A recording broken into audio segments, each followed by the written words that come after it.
경찰 부를 거예요. 사장님아 다 멈췄어. 너 어디야? 나 거의 다 왔는데?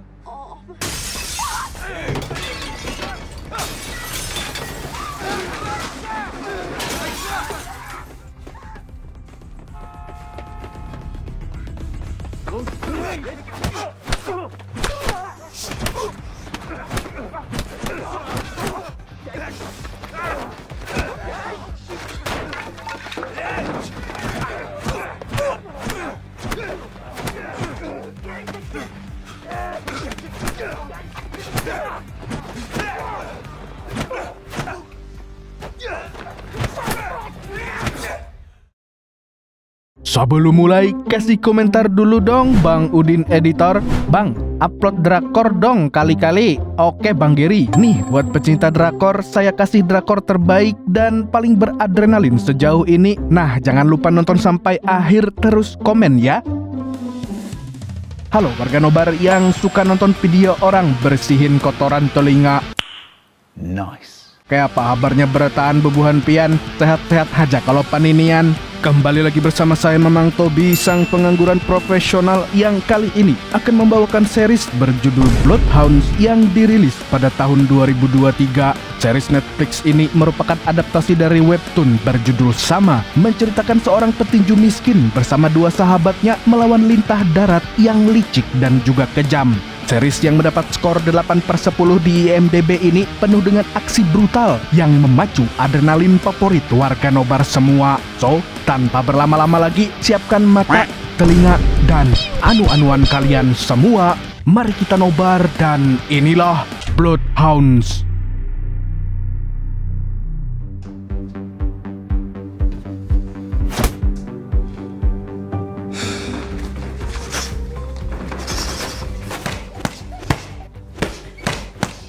Cerita diawali dengan menunjukkan seorang petinju muda bernama Kim Gun-woo. Dia adalah pemuda yang begitu kalem meskipun hampir tiap hari berlatih tinju. Gun-woo saat ini bekerja sebagai kurir, di mana dulunya dia merupakan seorang marinir ketika menjalani wajib militer. Sekarang Gun-woo tinggal bersama sang ibu karena ayahnya sudah tiada. Namun sayangnya kehidupan Gun-woo pun juga berada di ambang kemiskinan sampai sekarang, sebab sang ayah bukannya meninggalkan warisan tapi malah meninggalkan hutang. Bahkan uang takjiahnya saja tidak cukup buat membayar utang sang ayah. Hal ini menyebabkan sang ibu masih harus menanggung utang-utang ayahnya. Setiap hari ibu Gun-woo yang bernama So Yeon itu selalu ditagih oleh para rentenir, yang otomatis membuat Gun-woo kasihan terhadap sang ibu. Sementara itu, di dalam series ini diceritakan bahwa Korea Selatan juga mengalami dampak pandemi COVID-19 yang tidak main-main. Banyak sekali proyek pembangunan gedung yang terbengkalai, bahkan tak terhitung pula perusahaan konstruksi yang pada akhirnya bangkrut karena proyek mereka terhenti. Salah seorang pria bernama Hong adalah CEO dari perusahaan yang juga terkena dampak pandemi. Padahal saat ini Hong tengah membangun sebuah hotel yang terpaksa berhenti akibat kekurangan dana. Maka untuk mengatasi hal itu, pada meeting malam ini Hong bertemu dengan Kim Myung-gil, yaitu pemilik perusahaan rentenir bernama Smile Capital. 김명길입니다. Awalnya Hong tidak ingin bekerja sama dengan Kim. Namun setelah Kim bercerita bahwa dulunya dia pernah membantu perusahaan ayah Hong, Hong pun akhirnya percaya kepada Kim. Bahkan Kim juga bersedia memberikan uang sebesar 100 miliar won untuk investasi asalkan Hong mau membangun sebuah kasino dan bar di dalam pembangunan hotelnya. 1,000억을 투자할 준비가 되어 있습니다. 호텔 지하에 작은 바를 하나 차리도록 도와주십시오. 꼭대기층에 작은 카지노 하나를 만들어 주십시오. 우리 호텔을 꼭 돈이 없는 사람들을 위한 무료. Lalu di lain tempat, Gun-woo sekarang tengah mengikuti sebuah turnamen tinju, di mana dia berharap bisa menang dan hadiahnya dapat melunasi hutang-hutang ayahnya. Disitulah Gun-woo bertemu dengan petinju muda lainnya bernama Woo-jin, dan di sepanjang turnamen keduanya dapat mendominasi setiap pertandingan hingga mereka akhirnya bertemu di final.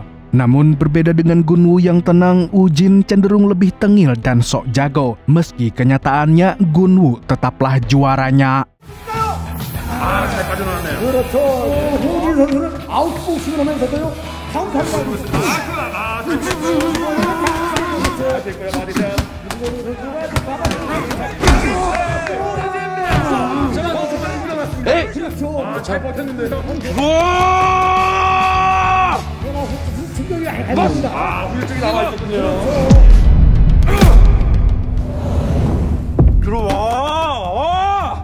들어와봐.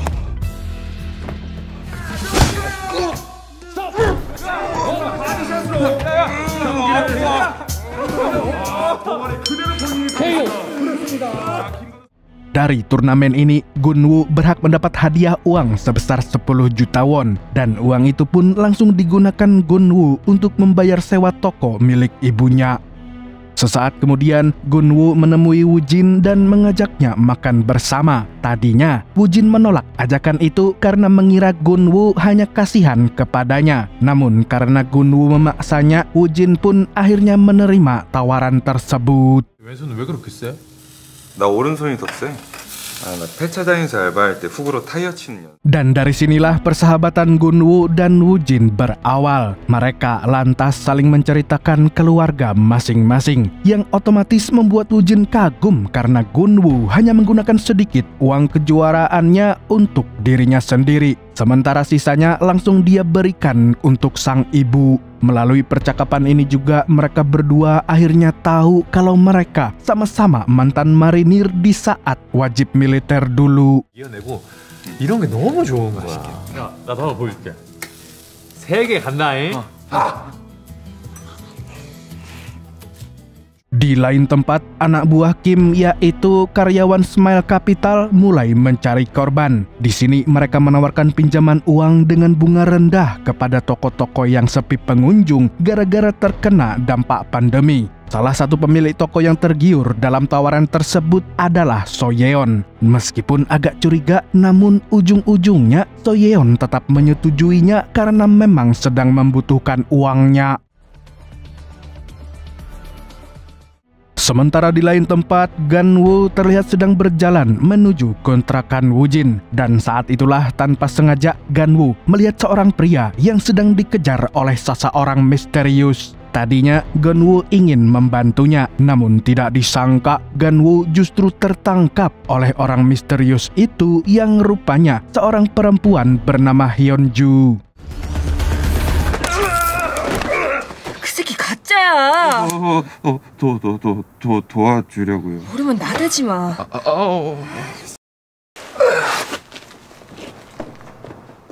Hyunju ini ternyata seorang karyawan dari seorang kakek-kakek yang mari kita sebut saja dia Choi. Choi adalah pebisnis yang bergerak di bidang perutangan. Namun berbeda dengan rentenir konvensional pada umumnya, Choi justru meminjamkan uangnya tanpa bunga sepeser pun. Bahkan tak jarang pula uang itu pun tidak dibayar. Karena tujuan Choi sebenarnya hanya ingin membantu orang-orang yang membutuhkan. Lah ini mah bukan bisnis tapi sedekah.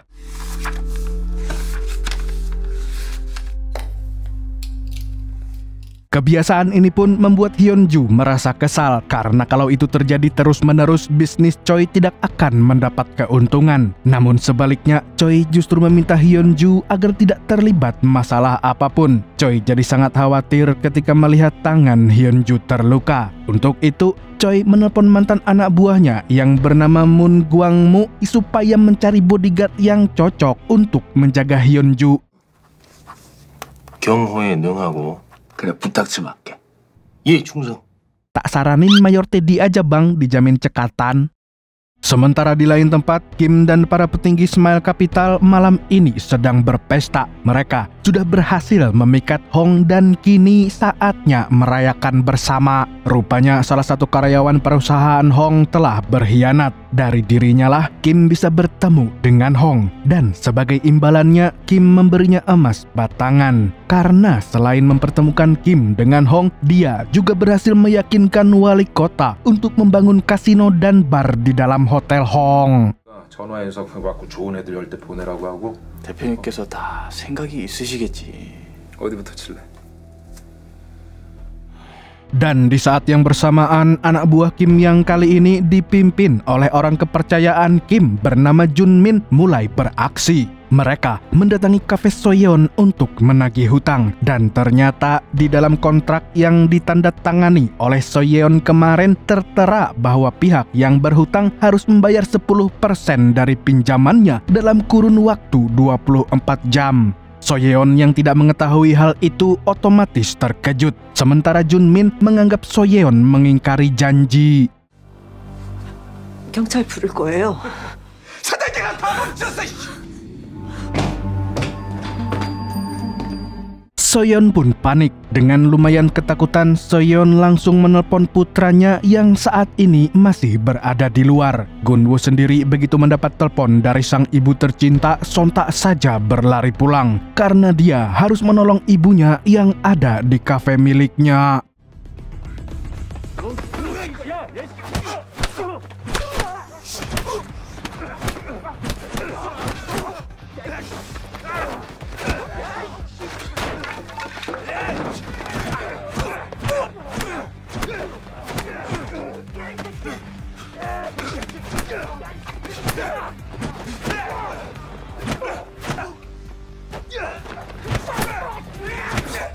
Maka begitu tiba di kafe sang ibu, Gunwoo langsung menghajar semua anak buah Smile Capital. Namun tidak disangka tiba-tiba Kim datang bersama orang kepercayaannya yang lain, yaitu In Beom. Gunwoo pun ingin menghajar In Beom juga, tapi ternyata In Beom adalah orang yang sangat kuat, bahkan kekuatannya hampir setara dengan mamang kita semua, Mamang Madongsok alias Don Lee, dan hal inilah yang membuat Gunwoo sampai kewalahan.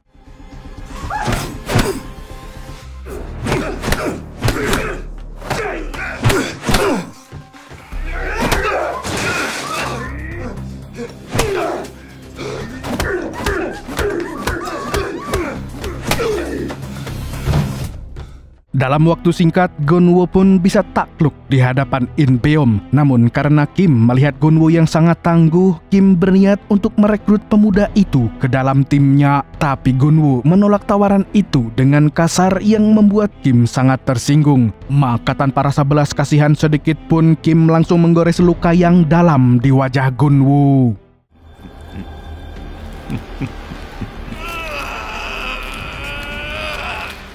Sesaat kemudian, gara-gara kejadian itu, Gunwoo langsung dilarikan ke rumah sakit dan mendapat 30 jahitan di wajahnya serta hampir diobras. Dokter bahkan menyarankan supaya Gunwoo dioperasi agar lukanya tidak membekas. Tapi dengan berat hati, Gunwoo menolaknya karena dia tidak punya uang. Sedangkan Woojin menyarankan Gunwoo supaya melaporkan serangan ini kepada polisi. Namun sialnya, Gunwoo ternyata sudah diancam oleh Kim yang akan menghabisi ibunya jika Gunwoo menyebarkan masalah ini ke pihak lain. 왜? 신고하면 네 엄마 죽어. Sementara itu, Woojin dan Gunwoo sama-sama meneliti kontrak perutangan dari Smile Capital, dan disitulah mereka menyadari adanya tulisan yang sangat kecil tentang pinjaman yang bunganya bisa mencekik leher karena berlipat ganda setiap minggunya. Gara-gara itu, sekarang Gunwoo harus membayar utang tersebut dari yang awalnya cuman 50 juta won menjadi 100 juta won. Lah, rentenir kayak gini kalau mati pasti kuburannya sempit. 형이 사줄게. 뭐 먹고 싶어? 꽃등심. Maka sebagai sahabat, Woojin mencoba membantu Gunwoo dengan meminjam uang kepada mantan bosnya dulu. Awalnya, Gunwoo dan Woojin merasa begitu senang karena mantan bos Woojin bersedia memberikan pinjaman 100 juta won. Namun ternyata dia mengajukan syarat supaya Gunwoo dan Woojin menjadi debt collector yang otomatis langsung ditolak oleh Gunwoo dan Woojin karena itu adalah riba. 스마일 캐피탈 돈 빨리 못 갚으면 진짜 죽어. 일수하면 사람들 때리는 거 아니야? 아이씨, 장난치냐? 또 봐요.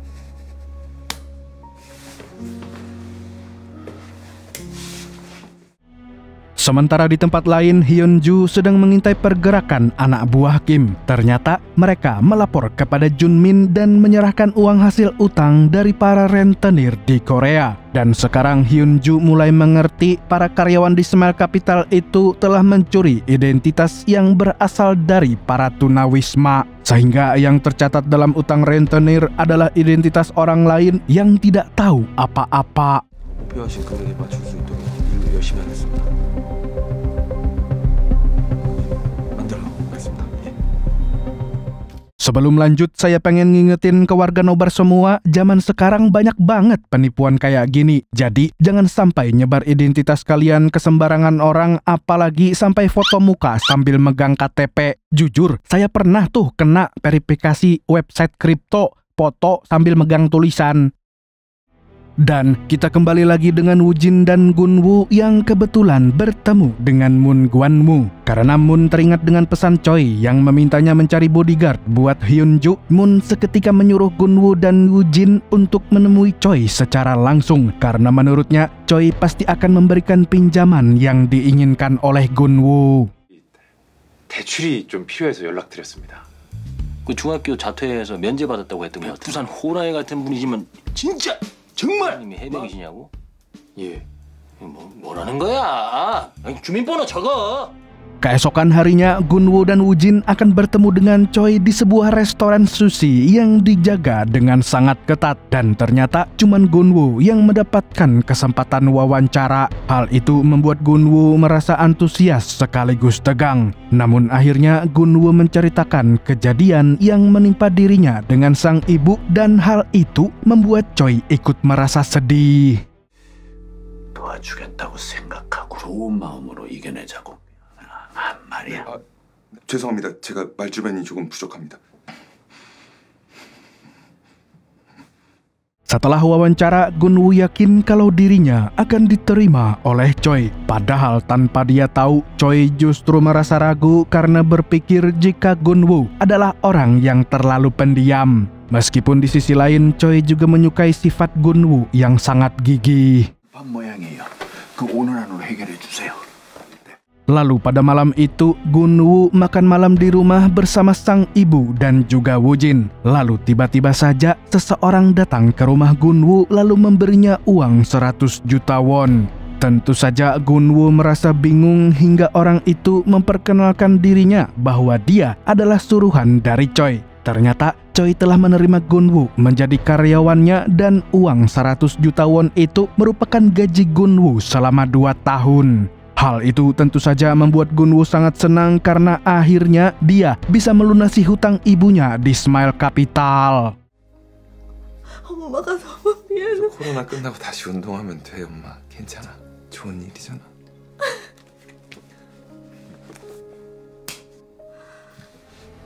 Di lain tempat, Hong kembali mengadakan pertemuan dengan Kim. Namun kali ini Hong tidak sendirian. Dia ditemani oleh sepupunya yang merupakan anggota dari kepolisian. Kim pun juga tidak sendiri. Dia ditemani oleh tangan kanannya yang merupakan mantan anggota polisi bernama Jang Do. Maka begitu melihat Hong yang ditemani polisi, Jang Do langsung mengingatkan bosnya untuk berhati-hati. 경찰대 수석주로 무슨 일 있어도 참아. 알았지? Sebenarnya dari awal Hong tidak pernah percaya kepada Kim. Oleh karena itu malam ini Hong menjamu Kim dengan minum amer bersama-sama. Dan tujuannya supaya mereka bisa berkata jujur mengenai tujuan masing-masing. Dan di saat mulai kobam, Hong mengaku bahwa dia telah mencari tahu tentang Smile Capital yang tidak punya uang 100 miliar won. Bahkan Hong juga berkata bahwa tidak lagi membutuhkan Kim karena sudah mendapat 100 miliar won dari pihak lain. 김 대표로 가족 이름으로 장난치면 그땐 죽어. 아, 대표님 그래도 좋게 보려고 했는데. Sedangkan di lain tempat, Gun-woo sekarang mulai menjalani hari pertamanya sebagai karyawan Choi. Tapi rupanya bukan cuman Gun-woo yang menemui Choi. Woo-jin juga mengikuti Gun-woo dan berharap Choi akan merekrutnya. Akhirnya karena Choi adalah orang yang sangat baik, beliau pun mengizinkan Woo-jin ikut bekerja sama dengan Gun-woo. Namun yang mengherankan, walaupun Choi sudah menggaji Gun-woo selama 2 tahun, Gun-woo belum benar-benar diterima menjadi karyawannya. Choi justru meminta Gun-woo untuk bertemu dengan Hyun-ju dan harus bisa mengambil hatinya supaya bisa diterima bekerja di sana. 꼭 같이 붙어 다녀라. 네. 점심 맛있는 거 사 먹어. 감사합니다. 화이팅. 파이팅. Sambil menunggu kedatangan Hyun-ju, Gun-woo dan Woo-jin pun melihat-lihat toko buku milik Choi. Pada saat itulah, tanpa sengaja Woo-jin menjatuhkan salah satu buku dari rak yang ternyata berisi uang miliaran won, yang otomatis membuat keduanya sangat terkejoet. Lalu tidak lama kemudian Hyun-ju datang menemui Gun-woo dan juga Woo-jin. Tapi sudah dari awal Hyun-ju menolak kedatangan dua petinju muda ini karena merasa tidak membutuhkan bodyguard. Namun Woo-jin tetap berusaha meyakinkan si Hyun-ju. Sementara Gun-woo lebih kaget lagi karena dulu dirinya dan Hyun-ju pernah bertemu. Dan dia pun memohon kepada Hyun-ju supaya bisa diterima bekerja di bawah Choi. 한 번만 부탁드릴게요. 오늘 사장님이 오전에 주신 돈으로 갚았습니다. 일단 일어나세요. 밥이나 먹죠.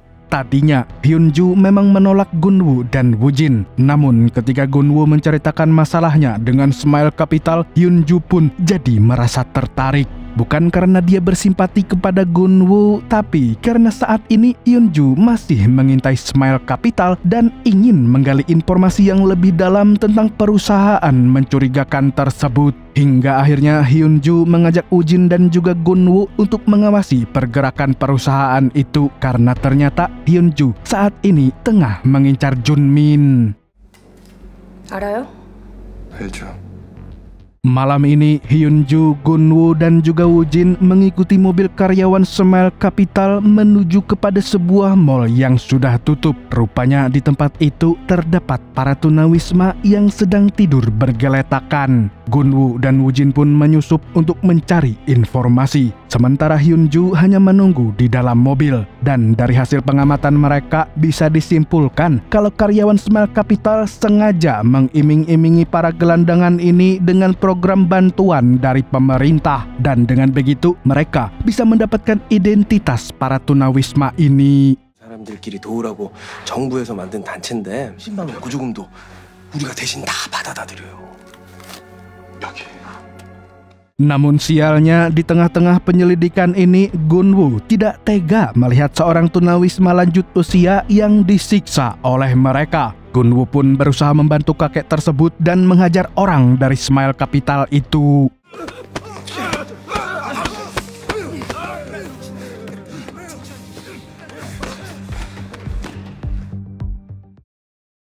Dan tanpa diduga, karyawan Smile Capital ini merupakan pria yang dulunya dikejar oleh Hyun-ju. Jadi begitu melihat topi Gun-woo yang sama persis dengan yang dipakai Hyun-ju, dia menyimpulkan kalau Gun-woo pasti punya hubungan dengan orang yang dulu mengejarnya itu. Maka pria itu pun langsung kabur sementara Gun-woo langsung menyelamatkan kakek tunawisma ini.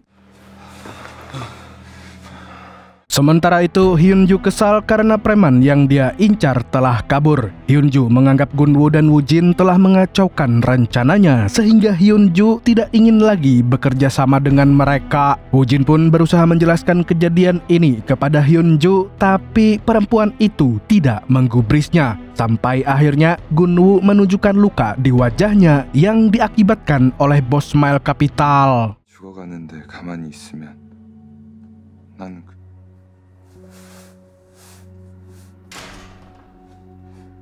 Akhirnya, gara-gara tindakan Gun-woo ini, Hyun-ju kembali berubah pikiran. Dia pun meminta Gun-woo dan Woo-jin untuk datang kembali besok hari, yang itu berarti mereka batal dipecat.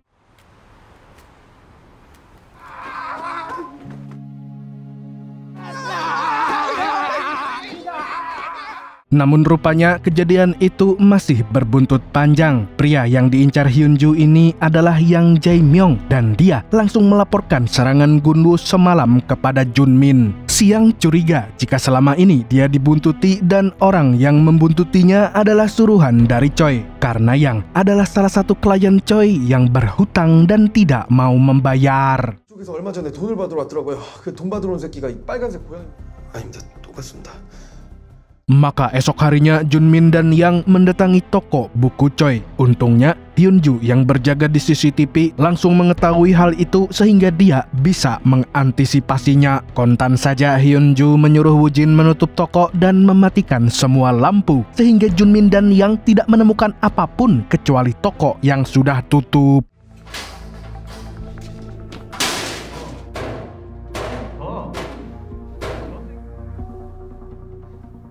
Kedatangan Jungmin dan Yang hari ini pun membuat Hyunju curiga. Awalnya Hyunju mengira kalau kedatangan anak buah Smile Capital karena mereka berhasil mengikuti Gunwoo dan Woo-jin. Namun sesaat kemudian Gunwoo menyadari kalau kedatangan mereka itu berasal dari topi Gunwoo yang sama persis dengan milik Hyunju. Padahal topi itu dia beli karena baru ada diskonan di Shopee pas 10/10 kemarin. 그때도 그 모자 쓰고 있었죠.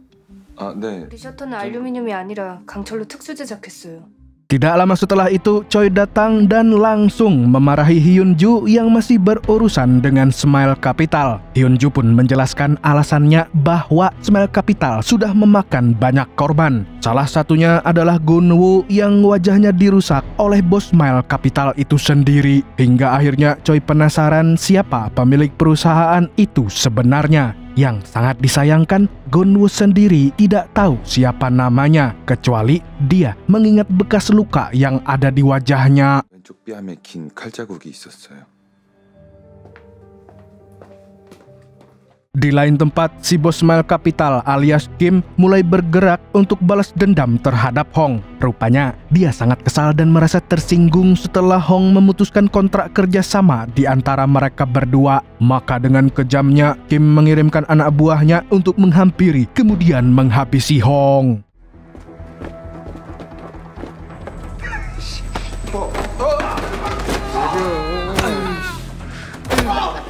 Pasukan anak buah Kim itu dipimpin oleh Jang Do, dan karena sama-sama tidak punya hati seperti bosnya, Jang Do langsung mengancam Hong untuk menyiksanya sampai tewas. Begitu diancam seperti itu, tentu Hong tidak berdaya. Dia sangat tidak siap atas serangan ini sehingga tidak bisa melawan anak buah Kim. Di sisi lain, Jang Do terus mengancam Hong untuk menyebarkan video kelemahan Hong yang bisa merusak citra perusahaan Hong.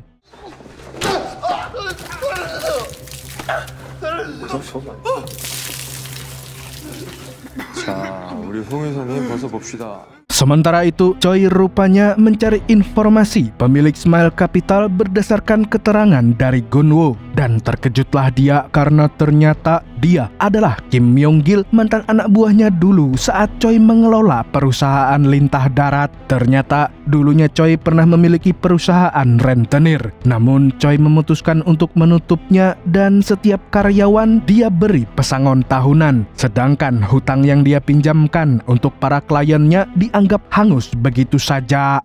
내가 알아서 할 거야. Dan pada suatu malam yang tenang, satpam di kantor Choi tiba-tiba menelpon karena menemukan adanya penyusup yang masuk ke kantor mereka. Choi pun segera pergi ke kantor dan menemukan In Beom bersama satu orang lainnya sedang membongkar brankas. 야, 어떡하라고? In Beom pun berhasil mendapatkan uang, emas, dan surat-surat berharga yang bernilai miliaran won. Namun pada saat itulah Choi datang dan langsung menghajar In Beom.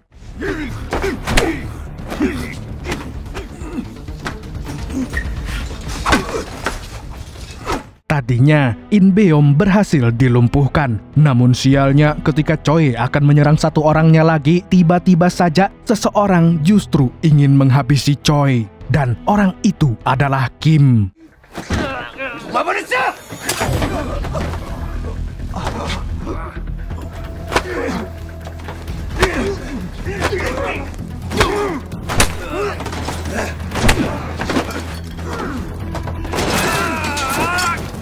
Pada saat itulah, semasa Choi masih sehat dan bugar, dia berhasil membekuk Kim dan melukai wajah pria itu hingga meninggalkan bekas yang sangat dalam. Namun sialnya, In Beom berhasil bangkit dan langsung menyerang Choi.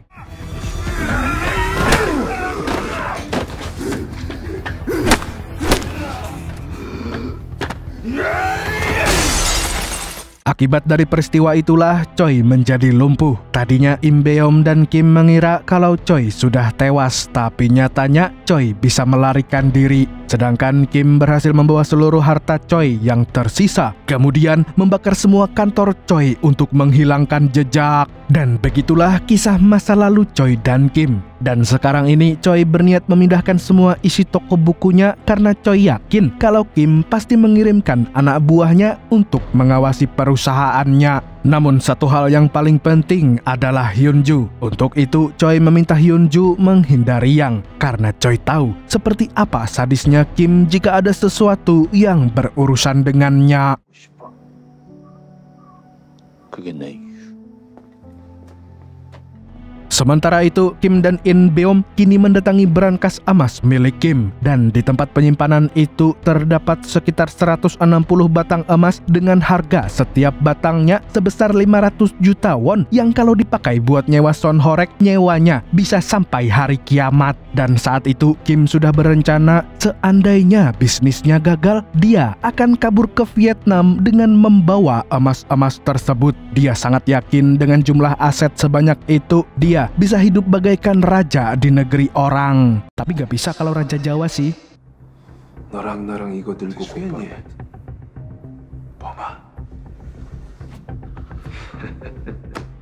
Sementara di lain tempat, Hyunju dan teman-temannya tetap melakukan pengintaian terhadap pencurian identitas tunawisma. Bahkan mereka bertiga sudah siap untuk menangkap dan menginterogasi Yang. Namun sialnya, para preman Smile Capital ini sudah lebih dulu menyiapkan sebuah rencana.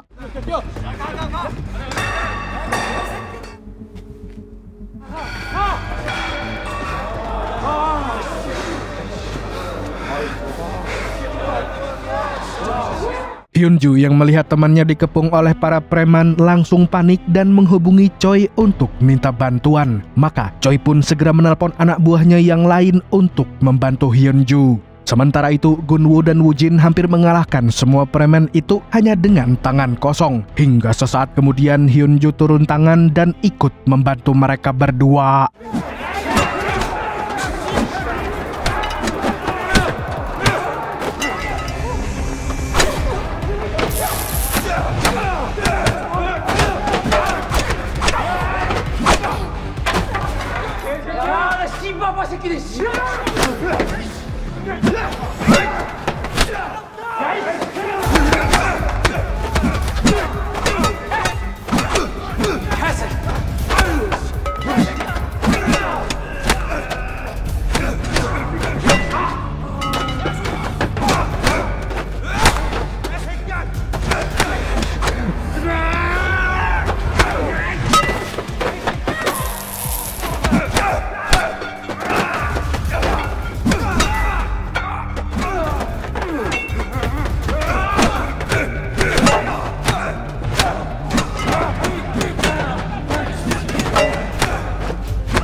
Akhirnya, berkat sedikit bantuan dari Hyunju, mereka bertiga pun berhasil lolos dari kepungan preman itu. Kemudian, mereka melarikan diri meninggalkan tempat tersebut.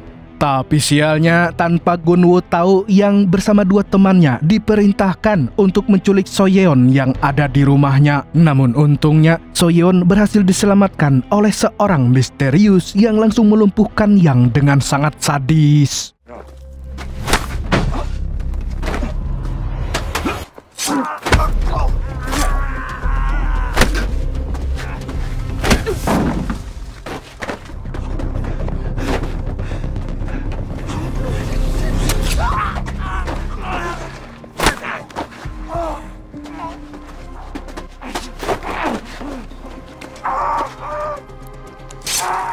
Dan di saat yang bersamaan, orang suruhan Choi berhasil tiba di lokasi tempat Hyunju diserang. Namun Hyunju dan dua temannya sudah melarikan diri lebih dulu. Sementara itu, orang misterius yang menyelamatkan Soyeon ternyata orang suruhan Choi. Dan sekarang Soyeon berada di rumah Choi sampai kondisinya benar-benar aman. 엄마 이마 왜 그래? 얼굴이 내려가자. Dan akibat dari peristiwa ini, Choi pun memarahi semua anak buahnya. Terlebih karena Choi sangat khawatir terhadap Hyunju. 당분간 거기 계시는 게 훨씬 안전해. Setelah itu, Choi meminta muda-mudi ini untuk tidak mengurusi masalah Smile Capital karena sekarang sudah saatnya Choi turun tangan untuk membalaskan dendamnya terhadap Kim. Tidak ada yang menduga bahwa ternyata Choi telah menyimpan permasalahan ini sejak lama. Jadi sekaranglah saatnya menunjukkan taringnya lagi di hadapan Kim yang sangat kejam itu.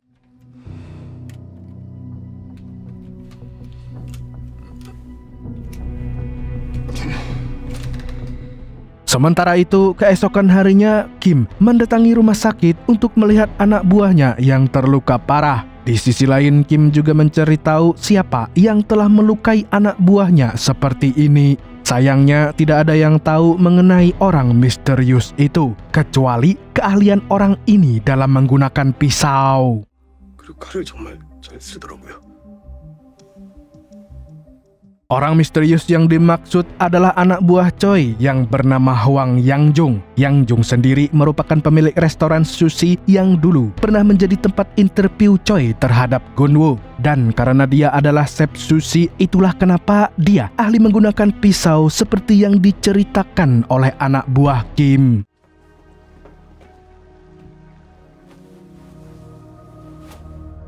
Yangjung lantas memulai pergerakan sesuai tugas dari Choi. Namun dia tidak sendirian. Yangjung akan ditemani oleh anak buah Choi yang lain, yaitu Do Yeong yang kemarin berniat membantu Hyunju. Mereka lantas berdiskusi sambil mempelajari orang-orang yang ada di Smile Capital. Mereka pun bisa menguliti Junmin yang merupakan kepala divisi penjualan dan Jang Do yang merupakan kepala divisi perencanaan di Smile Capital. Bisa dibilang salah satu alasan kenapa Smile Capital tidak pernah berurusan dengan hukum adalah kehadiran Jang Do sebagai mantan anggota kepolisian. 500억은 될 걸. 장도랑 거미가 잠복해서 싹 다 빼와. Setelah melalui diskusi yang panjang, Yang Jung dan Do Yeong pun akhirnya berbagi tugas. Yang Jung akan menangkap Jang Do, sementara Do Yeong akan menangkap Jung Min. Namun sebelum itu, mereka harus menuruti perintah Choi yang ingin memindahkan semua uangnya dari toko buku itu. Maka sesuai dengan jumlah anak buah Choi yang tersisa, Yang Jung memerintahkan Hyunju, Gunwoo, dan Woojin yang melakukannya. Karena dia yakin kalau anak-anak muda ini bisa melaksanakan perintah ini. 애들이 현금을 옮기는 건 어떨까요? 30명을 밀어버렸어요. 바싹이 움직이면 괜찮을 것 같습니다. 애들 한번 믿어보시죠. Maka 2 hari kemudian Hyunju, Gunwoo, dan juga Woojin mulai bergerak untuk memindahkan uang Choi. Mereka menyiapkan segalanya sampai tidak menyadari kalau pergerakan mereka tengah diikuti oleh beberapa orang. Dan begitu tiba di lokasi, Hyunju langsung membagi tugas sampai membuat mereka bertiga harus terpisah. Sialnya, di antara mereka tidak ada yang tahu kalau sebenarnya para musuh sedang mengintai dari luar.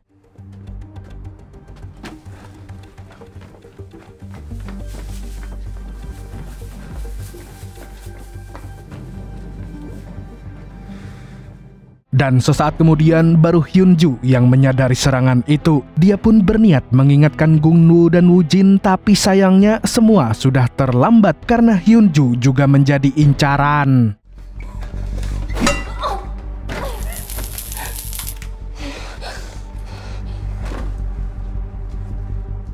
Sementara itu, Gunwoo dan Woojin yang berada di gudang tiba-tiba saja harus berhadapan dengan In Beom. Kalau secara hitungan matematika, 2 orang harusnya bisa menang melawan 1 orang. Tapi karena ini adalah In Beom, Gunwoo dan Woojin justru kewalahan menghadapi anak buah Kim yang kekuatannya setara dengan Mamang Madongsok ini.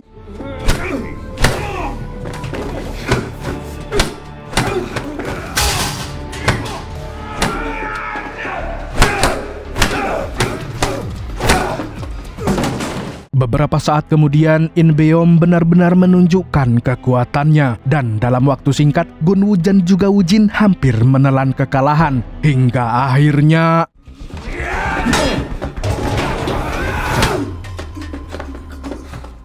Sementara itu, di tempat yang berbeda, Hyunju berhasil melumpuhkan Jang-do kemudian melarikan diri.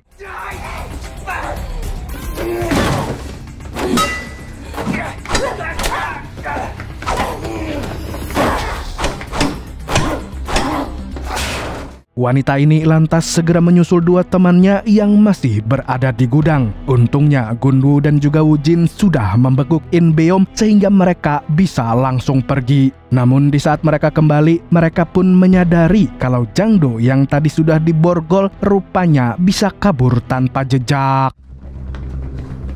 Tidak disangka Jang-do yang kabur itu ternyata melapor kepada Kim bahwa dia diserang. Kim yang pada dasarnya tidak punya rasa belas kasihan pun tidak mau tahu soal itu. Dia hanya ingin Jang-do melaksanakan tugasnya sehingga Jang-do memanggil teman-temannya untuk melumpuhkan perusahaan Choi. Sedangkan di sisi lain, Hyunju, Gun-woo, dan juga Woo-jin harus bergerak cepat untuk memindahkan uang bosnya. Mereka tidak bisa berlama-lama di sini karena mereka yakin kalau pasukan Kim akan datang. Dan benar saja, begitu mereka ingin melarikan diri, tahu-tahu mobil mereka dihadang oleh banyak pasukan.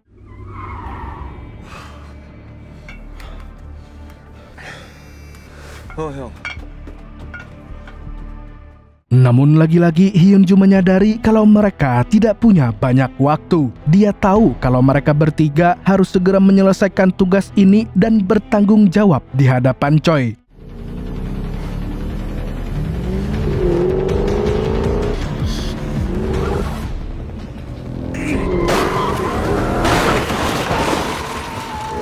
Beruntungnya, berkat kecerdikan Hyunju, mereka berhasil menyingkirkan Jang-do. Dan sekarang posisi mobil Gun-woo berada di paling depan karena dia membawa uang paling banyak. Sementara Hyunju dan Woo-jin berada di belakang untuk menghambat pergerakan pasukan Kim. Namun sayangnya, saking banyaknya pasukan yang mengejar mereka, Hyunju sekali lagi harus melakukan hal nekat supaya bisa selamat dari orang-orang ini.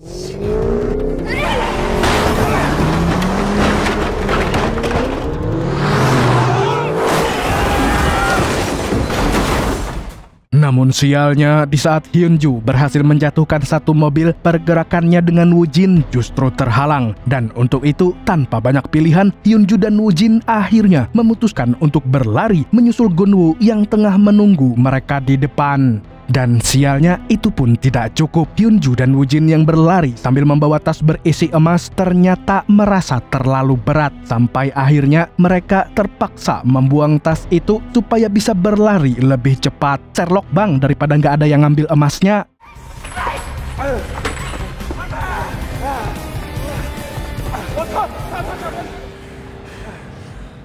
Namun, meskipun mereka bertiga berhasil kabur, Hyunju tetap merasa gagal karena hanya bisa membawa sisa uang Choi. Padahal menurut Choi sendiri, tidak ada yang lebih penting dibandingkan keselamatan Hyunju dalam misi berbahaya ini. 너 진짜 안 다쳤지?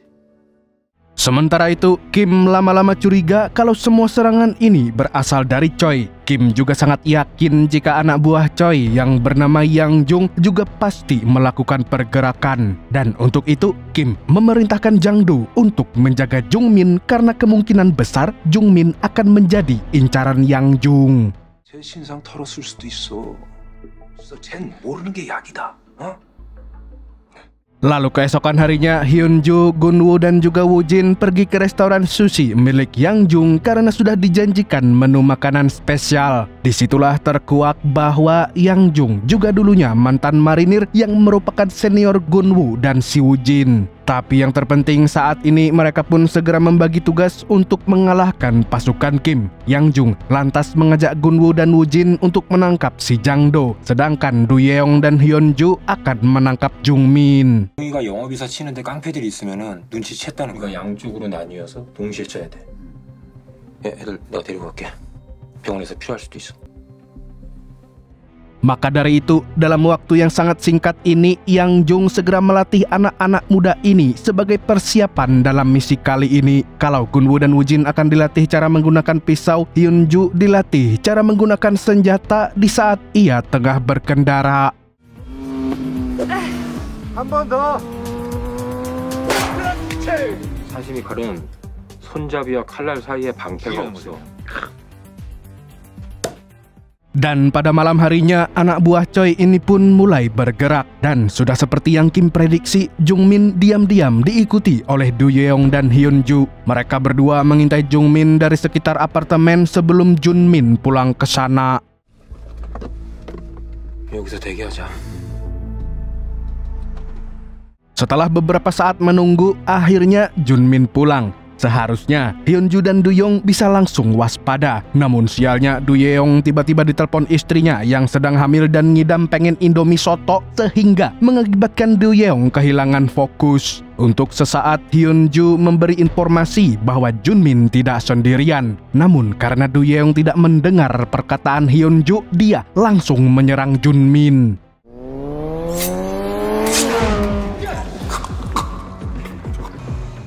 Gara-gara salah perhitungan ini, otomatis Do Yeong langsung dikeroyok oleh pasukan Kim. Tapi untungnya Hyunju bisa segera menolong Do Yeong dan mereka pun berhasil melarikan diri.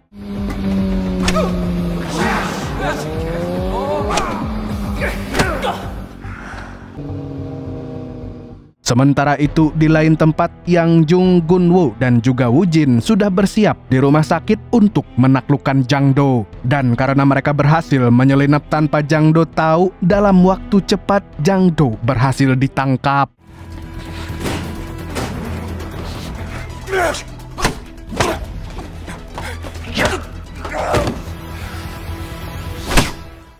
Jang Do kemudian dibawa ke markas untuk diinterogasi. Dan karena interogasi ini tidak mungkin berjalan dengan mudah, Gunwoo dan Woojin diperintahkan untuk mencari air dan garam. Sementara Hyunju masih terlihat shock karena tak percaya bahwa Do Yeong telah membunuh Junmin tanpa sengaja. 죽였어? Sesaat kemudian Jang Do yang sudah dalam posisi terikat mulai diinterogasi. Sedangkan Choi yang masih dalam perjalanan sengaja menyuruh Hyunju untuk menyaksikan penyiksaan tersebut. 현주도 보라고 하시는데? Padahal saking kejamnya, Hyunju, Gunwoo, dan juga Woojin tidak ada yang sanggup melihatnya. Karena sebagai orang awam, mereka tidak pernah tahu bagaimana dunia gangster ini bekerja.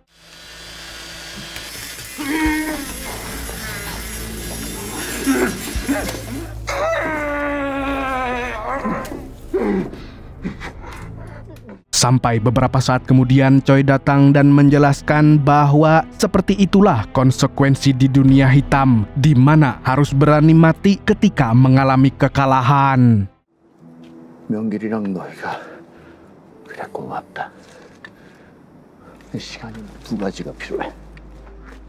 Tak lama setelah itu, Choi bertemu langsung dengan Jang Do yang masih tidak mau buka mulut. Hingga pada akhirnya Choi menjelaskan alasannya memilih Jang Do sebagai targetnya. Karena dia yakin kalau Jang Do sebenarnya tidak loyal 100% terhadap Kim yang kejam itu. Choi bahkan tahu kalau Jang Do aslinya berniat kabur ke Asia Tenggara begitu mendapatkan uang dari Kim. 그래야지 가오가 안 빠지니까 동남아로 도망치는데. Untuk itu, seandainya Jang Do masih saja tutup mulut, Choi mengancam akan mengirim foto Jang Do kepada Kim. Dia sangat tahu kalau Kim pasti akan sangat kesal saat mengetahui anak buahnya berhasil ditangkap. Maka, menilik sifat Kim yang tak punya rasa kasihan, kalaupun Jang Do dibebaskan sekarang, dia pasti akan mati di tangan Kim. Jang Do! Choi kemudian memberi tawaran untuk mengirim Jang Do ke Guam sekaligus menanggung biaya hidupnya di sana. Dan yang paling penting, Choi menjamin kalau Kim tidak akan mencari Jang Do sampai ke sana. Dan akhirnya Choi pun tahu kalau Jang Do bertugas untuk memastikan semua tindakan Kim tidak akan terendus polisi. Bahkan kalaupun bisa diselidiki, Kim tidak akan mungkin tiba-tiba diseret jadi tersangka. Jang Do juga memberitahu kalau Kim punya brankas rahasia yang bisa diledakkan dalam keadaan darurat untuk menghilangkan jejak. Selain itu, saat ini Kim sedang berencana merebut pembangunan hotel dari perusahaan Hong untuk sebuah kasino dan bar. Dan sebagai ancamannya, Kim telah menyimpan video Hong yang akan tersebar jika Hong menolak kerjasama itu. 한 가지만 더 묻자. 인범이를 형제체로 맡기는 건 확실합니다. Sementara itu, di lain tempat, Kim dan anak buahnya pergi ke rumah sakit untuk memeriksa CCTV dan menyelidiki penculikan Jang Do. Namun karena tidak terlihat jelas siapa pelakunya, Kim ingin melihat CCTV yang ada di jalanan. Tapi petugas rumah sakit menyarankannya untuk minta akses pada polisi dulu. 관리소에 가서 준민이 친 놈들 번호판 찾아와. Tapi Kim tidak pernah sabar. Malam ini juga dia tiba-tiba mendatangi Hong dan mengancamnya supaya bisa bertemu dengan sepupu Hong yang merupakan seorang polisi, yaitu Min Gang Yong. Kim bahkan hanya memberi waktu 5 jam bagi Gang Yong. Dan jika Gang Yong tidak segera menemukan pelaku pengeroyokan anak buahnya, Kim akan menyebar video Hong ke sosial media dan akan dibikinin live YouTube nonton bareng video itu. 네 동생 스트립쇼는 인터넷에 뜬다. 뭐야? 질사모욕이고. Di sisi lain, Choi dan Hyunju akhirnya pulang setelah menginterogasi Jang Do. Di sini, Choi berjanji akan mengajak Hyunju berlibur ke Roma setelah semua permasalahan ini selesai. Karena baginya, Hyunju layak mendapatkannya setelah bekerja keras untuk Choi. 우리 이거 마치고 다 같이 가자. Malamnya, Choi dan semua anak buahnya pun berpesta. Mereka merayakan keberhasilan ini dan berpikir kalau Kim sudah bisa dikalahkan. Namun dari semua kebahagiaan ini, Gunwoo rupanya tidak suka minum amer. Dia ingin menjaga tubuhnya dari minum minuman haram penambah dosa karena dia adalah seorang atlet.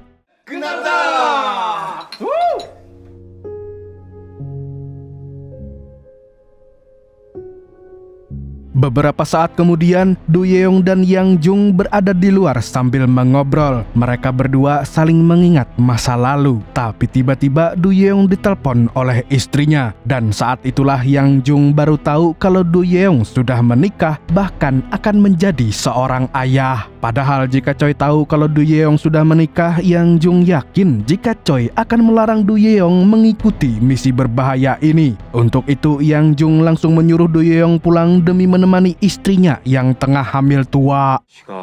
에이, 그럼 나오지 말라 그랬을 거 아니야. 들어가라고.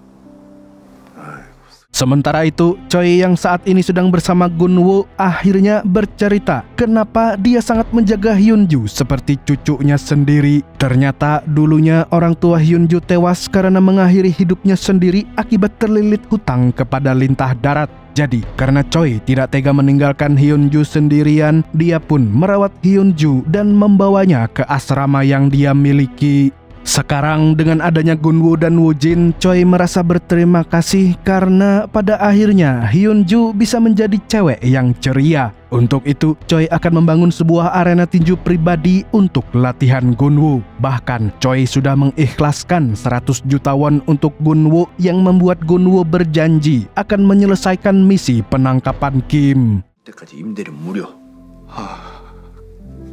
감사합니다, 사장님. 어때? Sementara di lain tempat, Gang Yong telah menemukan titik terakhir di mana Do Yeong dan Hyunju membunuh Junmin. Gang Yong lantas segera melaporkannya kepada Kim. Dan begitu mendapatkan informasi ini, Kim dengan cepat menuju lokasi tersebut bersama para pasukannya, yang ternyata merupakan lokasi di mana Jang Do disiksa oleh Choi.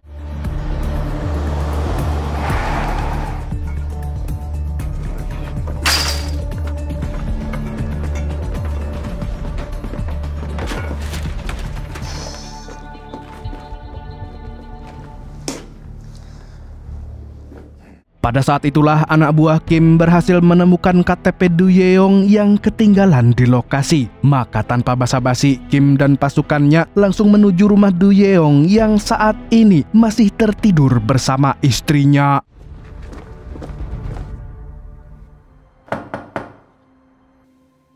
Anak buah Kim ini berusaha mencari tahu di mana Do Yeong dengan berpura-pura ingin bertamu. Dan bertepatan dengan istri Do Yeong yang ingin membuka rumahnya, Do Yeong langsung sadar kalau itu adalah anak buah Kim yang tengah mencarinya. Oleh karena itu, Do Yeong meminta istrinya untuk berada di kamar saja dan langsung menelpon polisi.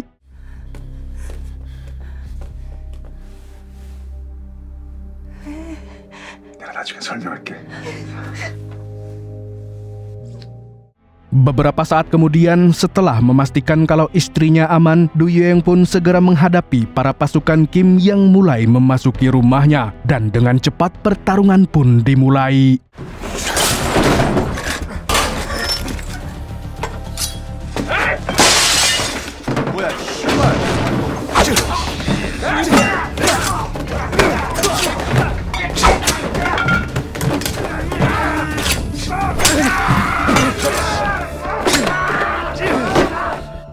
Sialnya, karena Du Yeong hanya sendirian menghadapi pasukan Kim yang membabi buta, lama-lama dia bisa dikalahkan juga. Kim kemudian datang menyusul dan langsung mendesak Du Yeong untuk memberitahu di mana Jang Do berada. Dia bahkan mengancam keselamatan istri Du Yeong seandainya Du Yeong tidak segera memberitahunya. 믿어도 돼. 황영중이 어디 있는지 알려주면. Sedangkan di lain tempat, Choi sedang sarapan bersama orang-orang yang setia di rumahnya. Choi lantas menanyakan So Yeon yang niatnya akan pindah ke panti asuhan sebagai juru masak. So Yeon hampir tidak bisa menjawab karena sebenarnya dia tidak ingin berpisah dari putranya. Namun apa boleh buat, menurut Choi saat ini panti asuhan adalah tempat paling aman untuk So Yeon dibandingkan rumah Choi. 고유군을 좀 도와주시면 어떻겠어요? 정말 맛있습니다. Dan akhirnya dengan sangat berat hati, Gun-woo pun mengantarkan ibunya ke panti asuhan.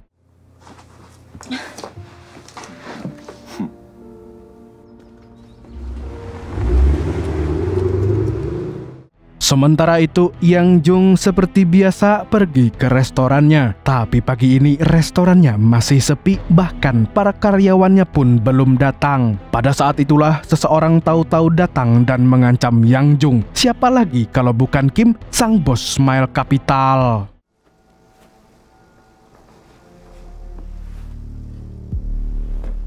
Tiba-tiba saja Kim mengaku kalau dia sudah menemukan keberadaan Jang Do melalui Du Yeong. Kim ingin Yang Jung berpikir kalau Du Yeong berkhianat gara-gara Kim mengancam keselamatan istrinya. Padahal itu hanya tipuan belaka. Dan karena Yang Jung tidak percaya, maka Kim langsung mengajaknya bertarung.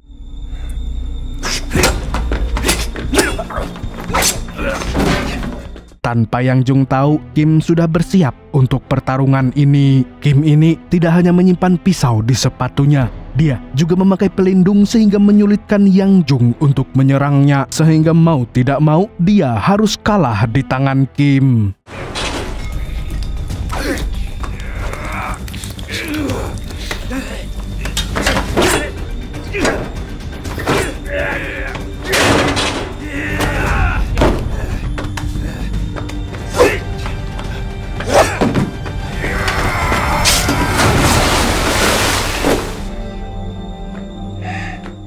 Dan kembali lagi ke rumah Choi, tak disangka anak buah Kim berhasil menemukan rumah Choi dan beramai-ramai menyelinap masuk. Woo-jin yang baru bangun tidur dan sarapan saat itu juga menyadari kalau rumah Choi sudah terkepung. Dia kemudian melapor kepada Choi dan bosnya ini berniat mengambil senjata dari bawah tanah. Untuk itu Woo-jinlah yang harus pasang badan demi menghambat pergerakan pasukan Kim agar tidak melukai Choi.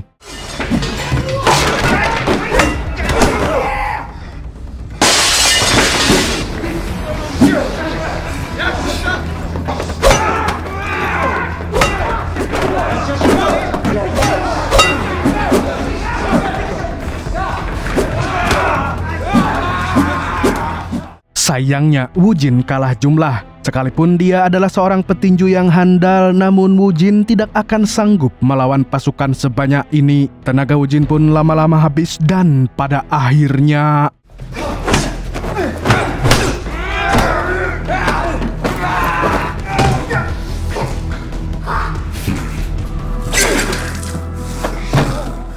Di lain tempat, Choi yang tadinya sempat menembak beberapa pasukan Kim lama-lama juga tidak bisa berkutik. In Beom pun berhasil menangkapnya dan membuat Choi tidak berdaya. Bahkan tak lama kemudian Kim datang dan langsung menghabisi Choi tanpa ragu-ragu.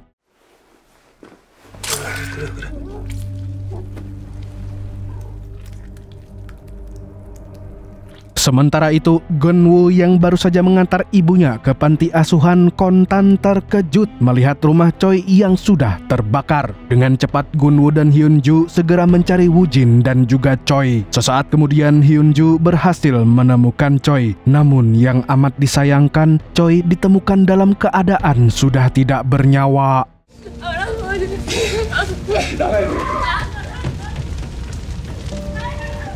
Dan untungnya, Gunwoo berhasil menemukan Woojin yang sekarat. Dengan cepat, Gunwoo segera membawa sahabatnya itu ke rumah sakit. Woojin pun segera mendapat perawatan, tapi karena kondisinya yang sangat lemah dan kehabisan banyak darah, membuat dokter merasa kesulitan untuk menyelamatkannya. Gunwoo pun merasa panik dan dengan sukarela Gunwoo langsung mendonorkan darahnya untuk Woojin. Karena untuk saat ini Gunwoo mau melakukan apa saja asalkan sahabatnya bisa diselamatkan.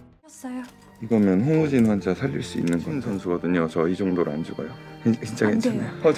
제발 우려 살려주세요. Sementara di sisi lain, Hyunju masih merasa terpukul atas kepergian Choi. Dia kemudian memutuskan untuk pergi tanpa memberitahu siapapun. 여기 있던 사람 어디 갔는지 보셨나요? 아까 나갔어요.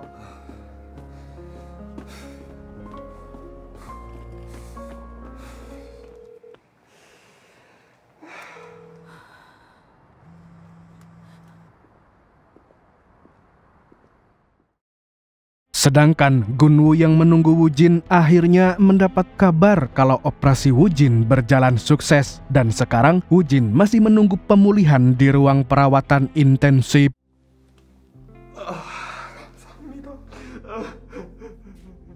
힘내세요.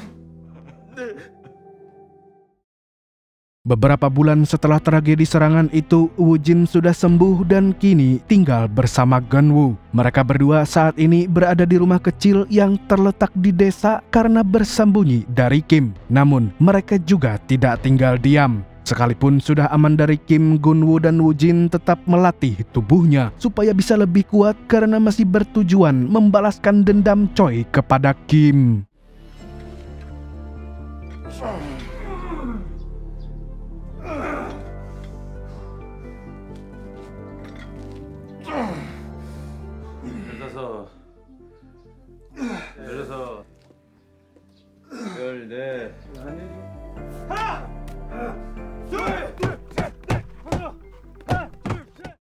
Rupanya rumah kecil ini merupakan rumah asisten Choi yang bernama Oh In-muk. In-muk merasa begitu salut terhadap perjuangan Gunwoo dan Woojin selama ini, walaupun tetap saja In-muk melarang Gunwoo dan Woojin balas dendam karena tidak ingin mereka mati sia-sia di tangan Kim. 그 전에 김명길한테 잡히면 허락할 수 없으니까. Siang ini In-muk mengunjungi makam Choi. Di sanalah In-muk menemukan sepucuk surat dari Hyunju yang mengabarkan bahwa dia sudah berada di Roma tapi bukan Roma kelapa. Saat itu In-muk yakin kalau ini adalah cara Hyunju untuk mewujudkan janji Choi yang mengajaknya berlibur ke Roma. 기사님이 이 편지를 열 때쯤이면 근데 여기 있으면 할아버지 생각이 나서 견딜 수 나라로 가면 나아질 거예요. Dan setelah itu, tiba-tiba saja In-muk mengajak Gunwoo dan Woojin untuk menangkap Kim. Bahkan In-muk memberikan sisa uang Choi untuk modal keberangkatan mereka ke Seoul. In-muk juga menjamin Gunwoo dan Woojin aman karena dia sudah menyiapkan penginapan selama berada di sana. Dan penginapan yang dimaksud ternyata merupakan apartemen cucu In-muk yang bernama Damin.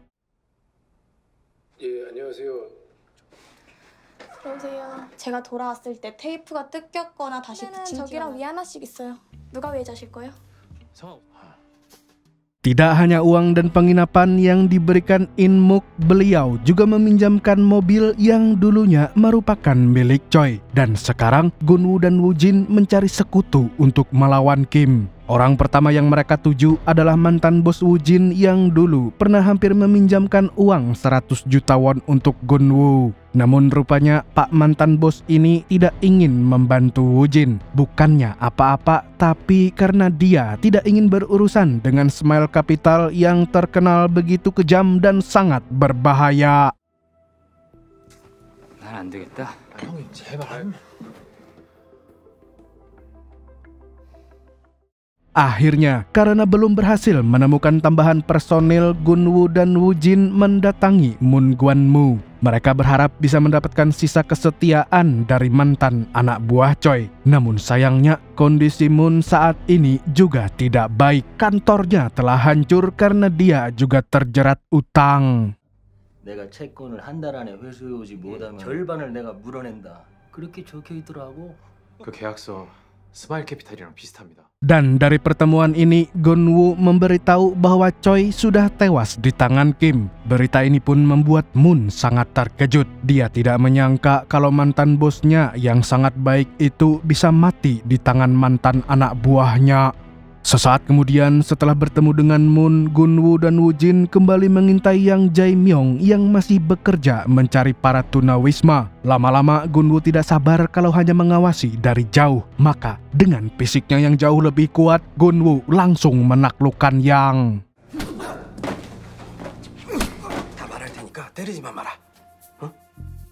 Gunwoo dan Woojin berhasil menangkap Yang dan ingin menginterogasinya. Tapi awalnya Gunwoo dan Woojin merasa kebingungan karena tidak pernah melakukan hal semacam ini sebelumnya. Untung saja Yang berkenan membagikan informasi Smile Capital dengan sukarela karena rupanya Yang punya dendam pribadi terhadap Junmin. 얼마 전에 이사님이 통화하는 걸 몰래 들었는데 이사? 어떤 씹새가 목을 칼로 그어가지고 죽을 뻔. Saat itu juga Gunwoo dan Woojin merasa terkejut karena ternyata Junmin masih hidup dan sekarang perusahaan Smile Capital masih punya masalah dengan perusahaan Hong terkait pembangunan hotel. Hingga saat ini Hong masih saja menunda tanda tangan kerjasama antara perusahaannya dengan Smile Capital. Hal itu membuat Kim sangat kesal dan menjadi semakin kejam. Ditambah lagi begitu Jang Do pergi, Kim sekarang punya orang dalam baru dari kepolisian yang membuat pergerakannya semakin leluasa. 김준민 새끼 말로는 저도 스마일 캐피탈이 망하길 바라는 1인입니다. Setelah mendapatkan informasi dari Yang, Gunwoo dan Woojin segera menggali informasi lagi tentang Hong. Bahkan mereka mencoba mengirim pesan kepada Hong melalui Instagramnya dan menawarkan bantuan untuk menangkap Kim. 잠깐만. 대박. 왜? 홍민범 팔로우. Sementara itu, di saat yang sama, Hong malam ini bertemu dengan Kim yang menagih kontraknya. Hong sebenarnya masih ingin menunda persetujuan kontrak tersebut, tapi itu semakin membuat Kim semena-mena terhadapnya.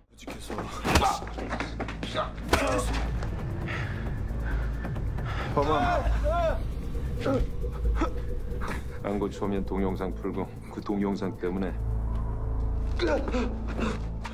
Setelah pulang dari pertemuannya dengan Kim, Hong kebetulan membuka pesan yang dikirimkan Gunwoo kepadanya. Hong pun tertarik dan mengundang Gunwoo dan juga Woojin untuk makan malam bersamanya. Dan sama persis seperti yang dulu dilakukan Hong kepada Kim, dia mengajak anak-anak muda ini minum amer supaya mereka bisa saling berkata jujur tentang tujuan masing-masing.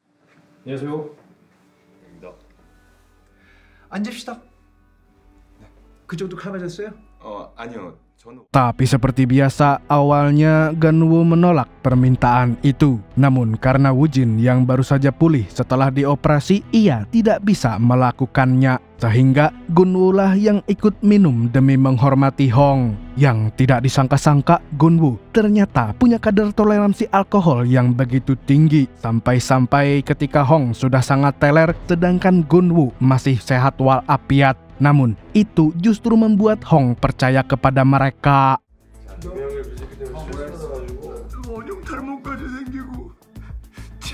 야, 둘이 있어 나한테. 야, 민 청장. 에이, 형! 잘 챙겨줘. 우리 가족이잖아. 잘 챙겨줘. 아, 지금 어디 야근해서 그래. 나 2시간 더.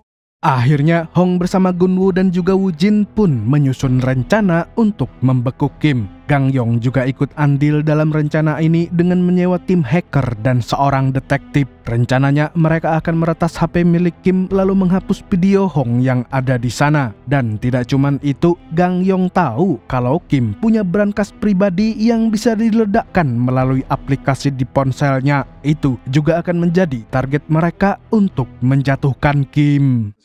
방지하려고 두 가지 방법을 이런 거 동시에 아니잖아. 뭐 그렇게 어렵게 얘기해. 숨 넘어가게. 자료를 긁어올 건데 이게 그 용량에 따라서 시간이 좀 걸리거든. Dan akhirnya hari eksekusi pun tiba. Hong sengaja membuat janji dengan Kim di hotelnya. Maka untuk masuk ke area meeting, Kim dan pengacaranya harus memindai barcode yang ada di depan ruangan. Tanpa Kim tahu kalau barcode itu sudah dihubungkan dengan tim hacker yang bisa meretas datanya.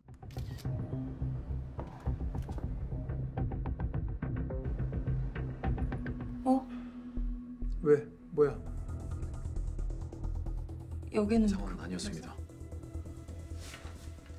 Hal itu pun membuat semua orang merasa bingung. Namun untungnya detektif bisa tahu kalau Kim memiliki 2 ponsel, yang itu berarti mereka harus menggunakan rencana cadangan. Mau tidak mau, Hong harus turun tangan dengan berpura-pura akan menandatangani kontrak asalkan dia bisa menghapus video dari HP Kim. Karena hanya dengan cara itulah Hong punya kesempatan untuk menggunakan ponsel Kim.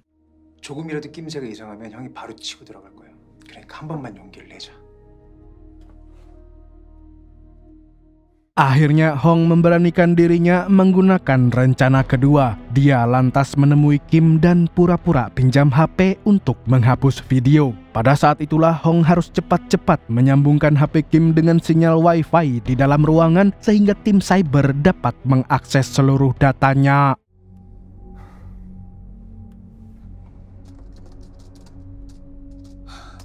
근거 어플 있습니다. 오케이. 계약합시다. Akhirnya rencana cadangan ini pun sukses. Tim hacker berhasil mengakses ponsel Kim dan segera melaksanakan tujuan mereka, yaitu meledakkan brankas penting milik Kim.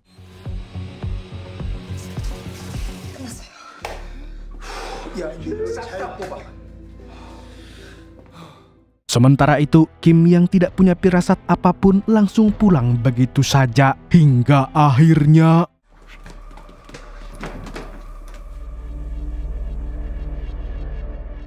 dengan penuh emosi, Kim tidak menyangka kalau brangasnya meledak. Dia pun sangat yakin kalau ini semua pasti ada hubungannya dengan Choi. Oleh karena itu, Kim langsung menelpon orang dalamnya di kepolisian untuk mencari tahu keberadaan asisten Choi, Oh In Muk, yang HP-nya sempat tertinggal di rumah Choi yang kebakaran.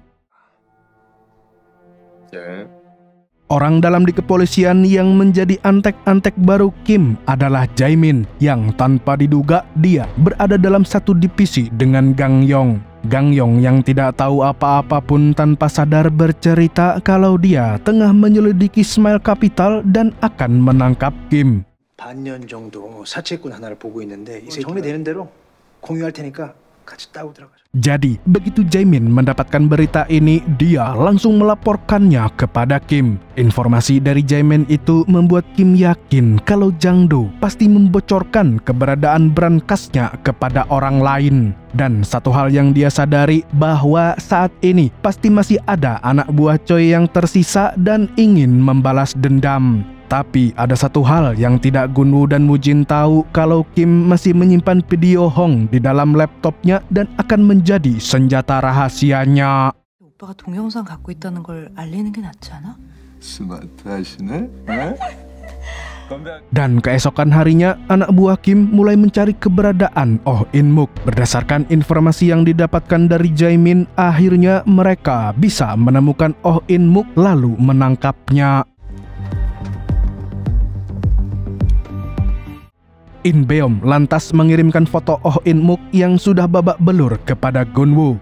In Beom juga mengancam akan menghabisi Oh In Muk jika Gunwoo tidak datang ke lokasi yang sudah mereka tentukan. Saat itu kebetulan Damin juga sedang bersama Gunwoo. Dia pun segera bersiap untuk menyelamatkan kakeknya. Namun karena ini merupakan misi berbahaya, Gunwoo sempat melarangnya. Yang tidak dia sangka kalau Damin ternyata punya keahlian khusus, yaitu memanah. 안 돼요, 절대 안 돼요. 너무 위험해요. 저희 둘이 갈게요. 네. 근데 다민 양, 그 활은 어디다 쓰려고요?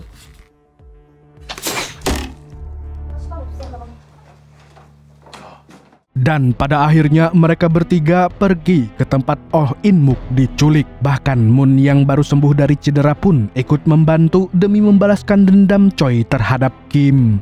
Maka dari itu, mereka lantas berbagi tugas. Moon dan Damin akan mengintai dari atas gedung, sementara Gunwoo dan Woojin akan menemui In Beom. 우리 두 해병은 정문을 통해서 돌격한다. 자네는 누군가? 할아버지 구하러 왔는데요. 좋아. 양궁하고 나는 지하 주차장을 통해서 들어와. Kedatangan Gunwoo dan Woojin seketika langsung disambut ratusan anak buah Kim. Namun sekarang Gunwoo dan Woojin tidak merasa gentar. Setelah sembunyi berbulan-bulan dan menempa diri mereka dengan latihan fisik yang sangat keras, mereka jauh lebih percaya diri dan siap menghadapi ratusan preman tersebut.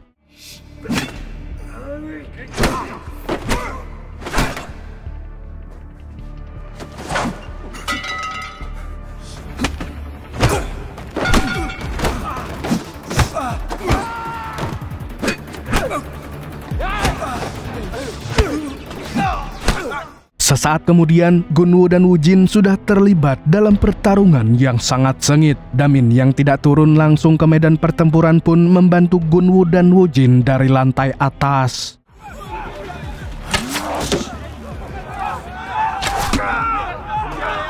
Sialnya, salah seorang preman berhasil menemukan Damin dan berniat menyusulnya ke lantai atas. Namun untungnya, Moon berhasil menghentikan preman tersebut sehingga Damin selamat. Sementara di sisi satunya, kini Gunwoo berhadapan lagi dengan In Beom. Kalau dulunya Gunwoo bisa mental melawan In Beom, sekarang pukulan Gunwoo jauh lebih meyakinkan dan membuat In Beom harus menelan kekalahan.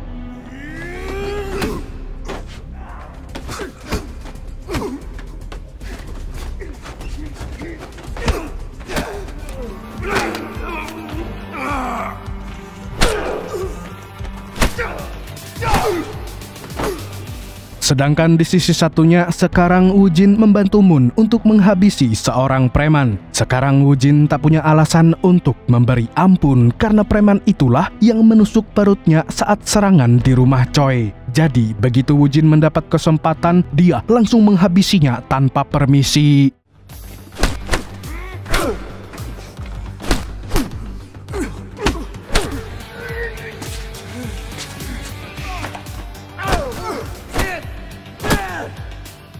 Beberapa saat kemudian, para pasukan Kim babak belur dihajar Gunwoo dan kawan-kawannya. In Beom bahkan diculik dan dibawa ke markas untuk diinterogasi. Jadi begitu Gunwoo mendapat informasi di mana Oh In Mook berada, dia langsung menuju ke sana dan minta bantuan Ganyong untuk menangkap para pelaku. 어이. 죄송해요 형. 근데 경찰에 알리면 기사님을 죽일 거라고 그래가지고. 위치 하나 찍어봐. 일단 갈 거니까.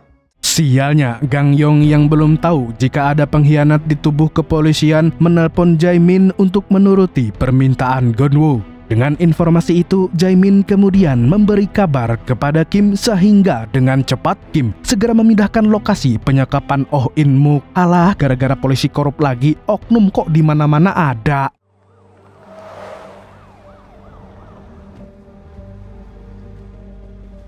먼저 와서 뒤져봤는데 아무것도 없어. 광호 양식장이야. 김명기 똘마니요. 저 칼로 찌른 놈. 서울 양식장이 맞아?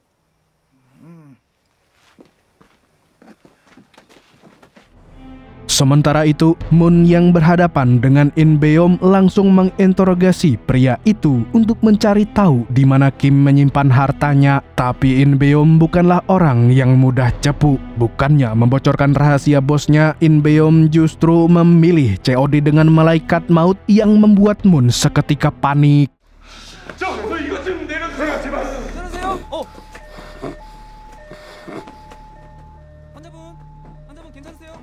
Dan keesokan harinya, pasukan Kim mulai beraksi. Dengan sangat sadis, mereka menghabisi siapapun yang terlibat dengan Hong, termasuk Ganyong, detektif, dan tim hacker yang kemarin meretas ponsel Kim.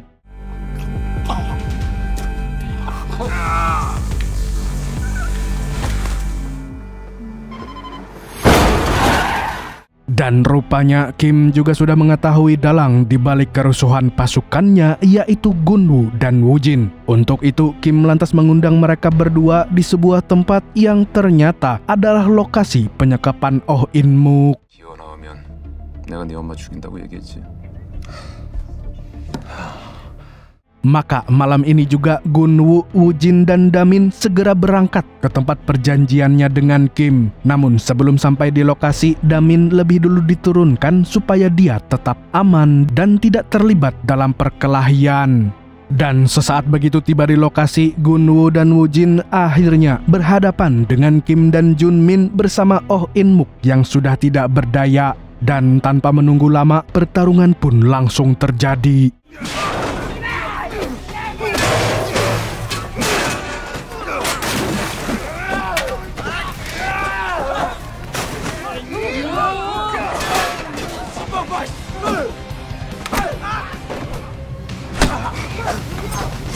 Tanpa disangka, anak buah Kim kewalahan menaklukkan Gunwoo dan Woojin. Hal ini pun membuat Kim kesal sampai akhirnya mengancam Gunwoo dan juga Woojin supaya menghentikan perlawanannya. Dan secara tiba-tiba,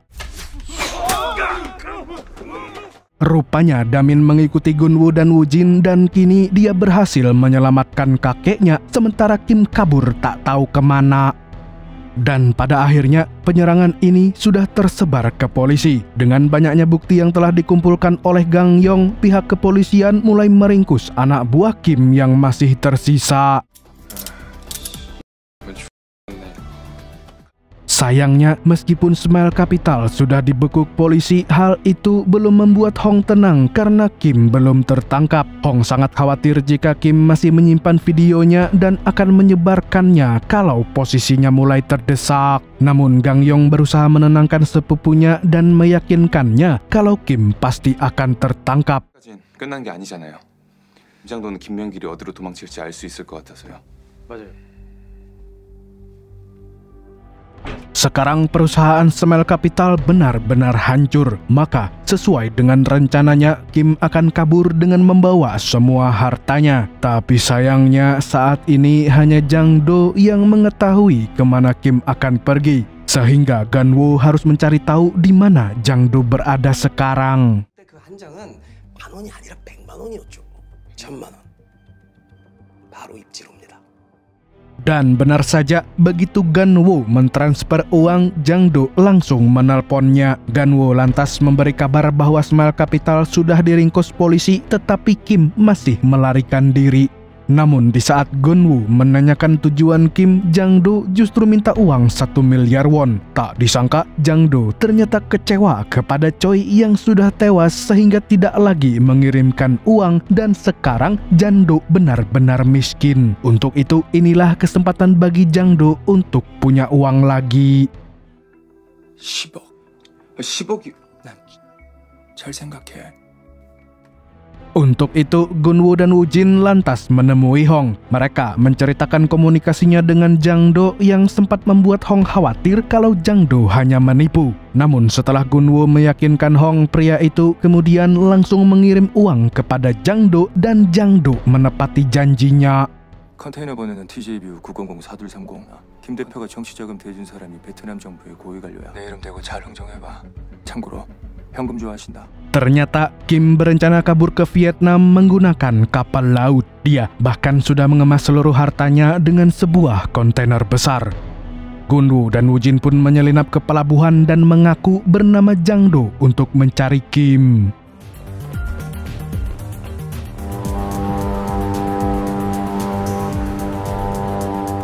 Akhirnya, setelah berhasil memasuki kapal, Gunwoo dan Woojin segera melanjutkan misinya untuk bertemu dengan Kim. Tak lama kemudian, mereka rupanya berhasil bertemu dengan Kim yang sedang berada di dek kapal, dan pertarungan pun dimulai.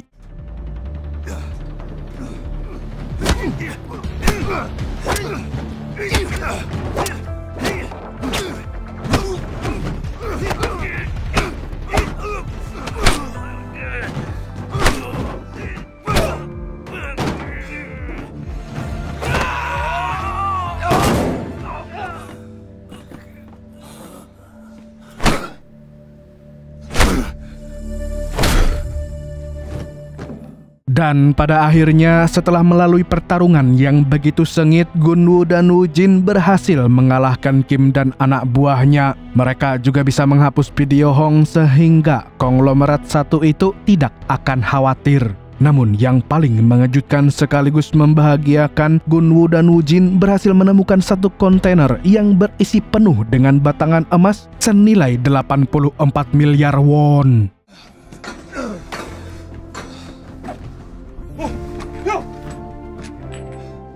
Sekarang setelah Kim sudah berhasil dilumpuhkan, Gunwoo berniat menggunakan emas itu untuk membangun rumah sakit seperti keinginan Choi yang ingin membantu orang-orang yang membutuhkan. Keinginan ini pun membuat Hong tersentuh dan akhirnya bersedia membantu Gunwoo untuk mewujudkan keinginan tersebut. Untuk itu, Gunwoo pun berterima kasih dan meminta Hong untuk memasukkan nama Choi sebagai nama pendiri dari rumah sakit tersebut. 병원 이름에 사장님 성함이 들어갈 수 있을까요? 네. 우리 아버지도 좋아하실 것 같고. 그래도 고민은 해볼게. 감사합니다, 형. Di sisi lain, Hong merasa kagum dengan Gunwoo dan juga Woojin yang tidak berniat mengambil emas itu untuk diri mereka sendiri. Maka dari itu, Hong pun memberikan 2 batang emas senilai 100 miliar won untuk masing-masing orang, yang tentu saja membuat Gunwoo dan Woojin merasa begitu senang.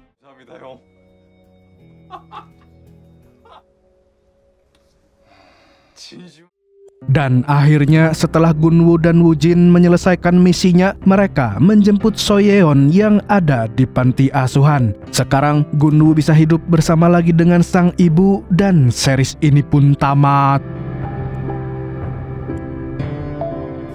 Dari drama Korea ini kita belajar kalau uang bukan mengubah seseorang, tapi uang bisa menunjukkan bagaimana sifat dan karakter asli manusia. Kalau dasarnya serakah, mau sebanyak apapun yang didapatkan rasanya bakal kurang terus. Tapi kalau uang itu berada di tangan yang tepat, pasti akan memberi manfaat untuk banyak orang.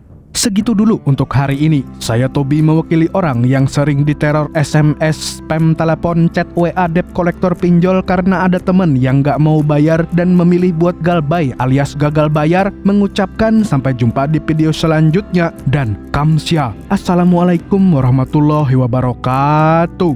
Sejak saat itu ketawa saya berubah jadi ketawa pay letter.